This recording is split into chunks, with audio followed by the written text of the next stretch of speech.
યુપીના હાથરસમાં મળેલી એક સભા સત્સંગ સભામાં નાસભાગ થઈ। મિત્રો, નાસભાગમાં 120 કરતાં પણ વધારે લોકોના મૃત્યુની માહિતી સામે આવી રહી છે। સાચો આંકડો અત્યાર સુધી પરફેક્ટ સામે નથી આવ્યો, પરંતુ 120 કરતાં વધારે લોકો મૃત્યુ પામ્યા છે। મિત્રો, તે અંતર્ગત વડોદરા મહાનગરપાલિકામાં એક સામાન્ય સભા મળે છે, પરંતુ આજે સામાન્ય સભા મોકૂફ રાખવામાં આવી છે, મૌન પાડવામાં આવ્યું। હવે આજે જે સભા મળવાની હતી તે હવે શનિવારે સભા મળશે, એટલે કે 20 જુલાઈના રોજ સભા મળશે તેવી વડોદરા શહેરના પ્રથમ નાગરિક મેયર પિંકીબેન સોનીએ માહિતી આપી છે। ઉત્તર પ્રદેશના હાથરસમાં રતિભાનપુર ગામમાં મંગળવાર 2 જુલાઈના રોજ ભોલે બાબાના સત્સંગ દરમિયાન થયેલી ધક્કામુક્કીમાં લગભગ 120 કરતાં વધારે લોકો અવસાન થયા છે।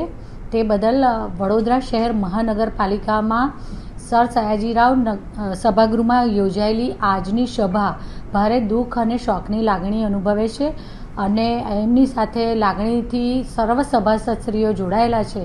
ત્યારે આ મૃતકોના માનમાં 2 મિનિટ મૌન પાડી અને ઈશ્વર તેમના આત્માને શાંતિ આપે તથા તેમના પરિવારને આ દુઃખ સહન કરવાની શક્તિ આપે એવી ભાવના સાથે આજ રોજ મળેલી સામાન્ય સભા તારીખ 20મી જુલાઈના રોજ મળવા પર મુલતવી રાખવામાં આવી છે।